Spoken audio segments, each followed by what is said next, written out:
جتنی بھی میرے اس جواب میں کوتاہیاں اور غلطیاں ہیں وہ میری طرف سے ہیں، جتنی بھی خوبیاں ہیں وہ اللہ رب العزت کی جانب سے ہیں۔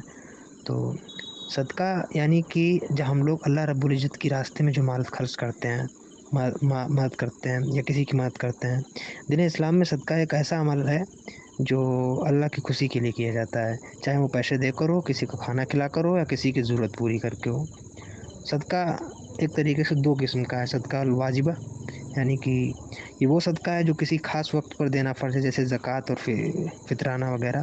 یہ واجب صدقہ ہے جو ضروری ہوتا ہے، اور یہ صدقہ نافلہ یہ وہ صدقہ ہے جو فرض نہیں ہوتا ہے لیکن اپنی مرضی سے کسی کی مدد کرنا، غریبوں کو پیسہ دینا یا کسی کا دکھ درد دور کرنا یا نفل صدقہ ہوتا ہے۔ اس کا ثواب اللہ کی رحمت سے بہت زیادہ ہے۔ صدقہ صرف مال یا پیسہ دینا ہی نہیں ہے، بلکہ کسی کے اچھے لفظ کہنا، مسکرانا یا مدد کرنا بھی صدقہ کے زمرے میں آتا ہے۔ ہر اچھا کام ایک طریقے سے صدقہ ہے،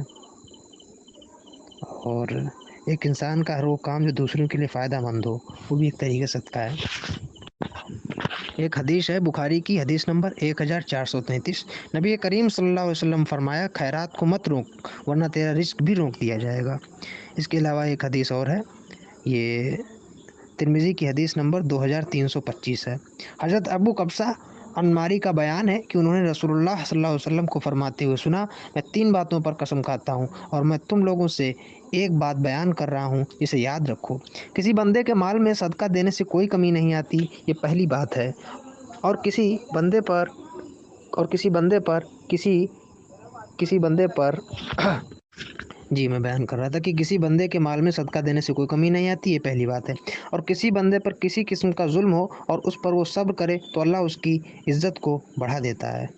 دوسری بات ہے، اور اگر کوئی شخص مانگنے کے لیے سوال کا دروازہ کھولتا ہے تو اللہ اس کے لیے غریبی اور محتاجی کا دروازہ کھول دیتا ہے، یا اسی کے ہم معنی آپ نے کوئی اور کلمہ کہا، یہ تیسری بات ہے۔ اور تم لوگوں سے ایک اور بات بیان کر رہا ہوں، اسے بھی اچھی طرح یاد رکھو، یہ دنیا 4 قسم کے لوگوں کے لیے ہے۔ ایک بندہ وہ ہے جسے اللہ تبارک تعالیٰ نے مال اور علم کی دولت دی، وہ اپنے رب سے اس مال کے کمانے اور خرچ کرنے میں ڈرتا ہے اور اس مال کے ذریعے صلہ رحمی کرتا ہے اور اس میں سے اللہ کے حقوق کی ادائیگی کا بھی خیال رکھتا ہے۔ ایسے بندے کا درجہ سب درجوں سے بہتر ہے۔ اور ایک وہ بندہ ہے جسے اللہ نے علم دیا لیکن مال اور دولت سے اسے محروم رکھا، پھر بھی اس کی نیت سچی ہے اور وہ کہتا ہے کہ کاش میرے پاس بھی مال ہوتا تو میں اس شخص کی طرح عمل کرتا، اس لیے اسے اس کی سچی نیت کی وجہ سے پہلے شخص کی طرح اجر برابر ملے گا۔ اور ایک وہ بندہ ہے جسے اللہ نے مال اور دولت سے نوازا لیکن اسے علم سے محروم رکھا، تو وہ اپنے مال میں غلط رویے اختیار کرتا ہے، اس مال کے کمانے اور خرچ کرنے میں اپنے رب سے نہیں ڈرتا، نہ ہی صلہ رحمی کرتا ہے، اور نہ ہی اس مال میں اللہ کے حق کا خیال رکھتا ہے، تو ایسے شخص کا درجہ سب درجوں سے بدتر ہے۔ اور ایک وہ بندہ ہے جسے اللہ نے مال و دولت اور علم دونوں سے محروم رکھا، وہ کہتا ہے کاش میرے پاس مال ہوتا تو فلاں کی طرح میں بھی عمل کرتا، یعنی برے کاموں میں مال خرچ کرتا، تو اس کی نیت کا وبال اسے ملے گا اور دونوں کا عذاب اور بارے گناہ برابر ہوگا۔ یہ ترمذی کی حدیث نمبر 2325 ہے اور مفہوم حدیث ہے، اور یہ مسلم کی ہے۔ بہرحال اس کا حدیث نمبر 4711 ہے، یا کچھ انٹرنیشنل نمبر کے حساب سے کچھ چینج بھی ہو سکتا ہے۔ بہرحال لکھا ہوا یہ ہے کہ رسول اللہ صلی اللہ علیہ وسلم نے فرمایا، جب اللہ سبحانہ تم میں سے کسی کو مال عطا کرے تو اسے چاہیے کہ وہ پہلے اپنے آپ پر اور اپنے گھر والوں پر خرچ کرے۔ اس حساب سے سورہ سبا آیت نمبر 39 میں لکھا ہے کہ جو کچھ تم خرچ کر دیتے ہو اس کی جگہ وہی تم کو اور دیتا ہے اور وہ سب سے بہتر روزی دینے والا ہے۔ یہ سورہ سبا کی آیت نمبر 39 ہے۔ اور ایک مسند احمد کی حدیث ہے 3574 نمبر، رسول اللہ صلی اللہ علیہ وسلم نے فرمایا، جب کوئی آدمی صدقہ کرتا ہے تو 70 شیطانوں کے جبڑے توڑتا ہے۔ اور ایک اور حدیث ہے جامع ترمذی کی حدیث نمبر 2616، رسول اللہ صلی اللہ علیہ وسلم نے فرمایا، کیا میں تمہیں خیر بھلائی کے دروازے نہ بتاؤں؟ پھر فرمایا، روزہ ڈھال ہے، صدقہ گناہوں کو ایسے بجھا دیتا ہے جیسے آگ پانی کو، آدھی رات کے وقت آدمی کا تہجد پڑھنا۔ یہ 3 باتیں بتائی، اس میں نمبر 2 یہ صدقہ والی تھی۔ اور یہ سلسلہ تو صحیح کی حدیث نمبر 37 ہے، نبی کریم صلی اللہ علیہ وسلم نے فرمایا، افضل صدقہ آپس میں صلح کروانا ہے۔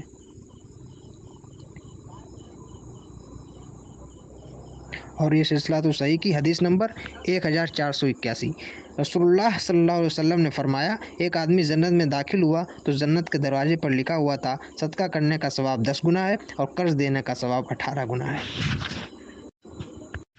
اسی حساب سے سورہ الحدید سورہ 57 آیت نمبر 18 میں لکھا ہوا ہے، بے شک خیرات کرنے والے مرد اور خیرات کرنے والی عورتیں اور جنہوں نے اللہ کو اچھا قرض دیا ان کے لیے دگنا کیا جائے گا اور انہیں عمدہ بدلہ ملے گا۔ ایک اور حدیث ہے سلسلہ الصحیح کی، حدیث نمبر 1342۔ نبی کریم صلی اللہ علیہ وسلم نے فرمایا، اللہ سبحانہ تعالیٰ کے کچھ بندے ایسے ہیں جنہیں اللہ سبحانہ بندوں کو فائدہ دینے کے لیے نعمتوں سے نوازتا ہے، اگر وہ خرچ کرتے ہیں تو ان کے لیے وہ نعمتیں برقرار رکھتا ہے، اگر وہ روک لیتے ہیں تو اللہ سبحانہ تعالیٰ ان سے وہ نعمتیں چھین لیتا ہے اور دوسروں کو عطا فرما دیتا ہے۔ ایک اور حدیث ہے مسند احمد کی، حدیث نمبر 3614۔ ابو ذر رضی اللہ عنہ سے روایت ہے کہ رسول اللہ صلی اللہ علیہ وسلم نے فرمایا، روزانہ اپنے اوپر صدقہ کرو۔ تو میں نے کہا، رسول اللہ صلی اللہ علیہ وسلم، میں صدقہ کیسے کروں؟ میرے پاس تو مال بھی نہیں ہے۔ یہ سن کر رسول اللہ صلی اللہ علیہ وسلم نے فرمایا، بے شک صدقات کے دروازے یہ ہیں، اللہ اکبر و سبحان اللہ و الحمد للہ و لا الہ الا اللہ و استغفر اللہ، یعنی ان اذکار کو پڑھنے پر صدقے کا ثواب ملتا ہے۔ ایک اور حدیث ہے صحیح بخاری کی، حدیث نمبر 4166۔ عبداللہ بن ابی روف رضی اللہ عنہ سے روایت ہے کہ جب نبی کریم صلی اللہ علیہ وسلم کی خدمت میں کوئی زکوٰۃ لے کر حاضر ہوتے تو آپ صلی اللہ علیہ وسلم یہ دعا فرماتے، اللہم صلی علیہم، اے اللہ ان پر اپنی رحمت نازل فرما۔ ایک اور حدیث ہے نسائی کی، جلد 1، حدیث نمبر 1787۔ عائشہ رضی اللہ عنہ سے روایت ہے کہ رسول اللہ صلی اللہ علیہ وسلم نے فرمایا، جو بھی شخص رات کو تہجد نماز پڑھا کرتا ہے اور کسی رات نیند کی وجہ سے وہ نہ پڑھ سکے تو اللہ سبحانہ و تعالیٰ اس کے لیے اس نماز کا اجر لکھ دیتا ہے اور اس کی نیند اس کے لیے صدقہ بن جاتی ہے۔ سلسلہ الصحیح کی ایک حدیث ہے 1783۔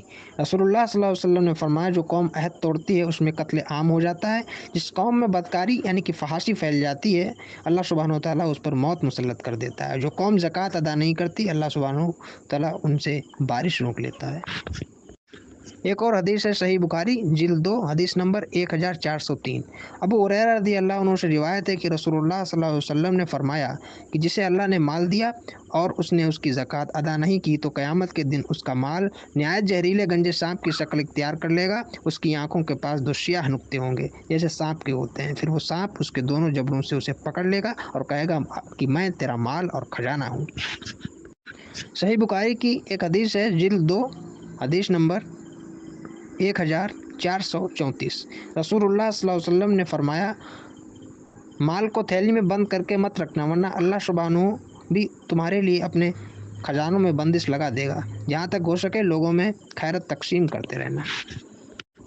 اور ایک اور حدیث ہے جو مشکات میں، حدیث مشکات جلد 4، حدیث نمبر 1260 اور بہقی شعب الایمان 6340 میں بھی ہے۔ اس طریقے سے ہے کہ صدقہ دکھلاوے سے ہمیں بچنا چاہیے۔ حدیث کچھ یوں ہے کہ رسول اللہ صلی اللہ علیہ وسلم نے فرمایا، جو شخص دکھلاوے کی خاطر نماز پڑھتا ہے تو اس نے شرک کیا، جو شخص دکھاوے کی خاطر روزہ رکھتا ہے تو اس نے شرک کیا، جو شخص دکھاوے کے لیے صدقہ کرے تو اس نے شرک کیا۔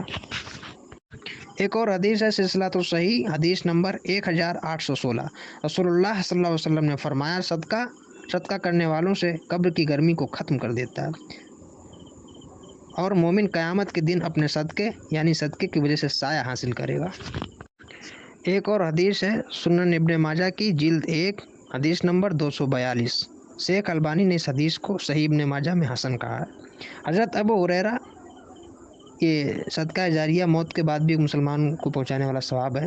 باقی حدیث یہ کچھ ہے کہ حضرت ابو ہریرہ رضی اللہ عنہ سے روایت ہے کہ رسول اللہ صلی اللہ علیہ وسلم نے فرمایا، مومن کو اس کے اعمال اور نیکیوں میں سے اس کے مرنے کے بعد جن چیزوں کا ثواب پہنچتا رہتا ہے وہ یہ ہیں: نمبر 1، علم جو اس نے سکھایا اور پھیلایا، نمبر 2، نیک اور صالح اولاد جو چھوڑ گیا، نمبر 3، وراثت میں قرآن مجید چھوڑ گیا، نمبر 4، کوئی مسجد بنا گیا، نمبر 5، مسافروں کے لیے کوئی مسافر خانہ بنوا دیا، نمبر 6، کوئی نہر جاری کر گیا، نمبر 7، زندگی میں صحت اور تندرستی کی حالت میں اپنے مال سے کوئی صدقہ نکال دیا تو ان سب کا ثواب اس کے مرنے کے بعد بھی اس کو ملتا رہے گا۔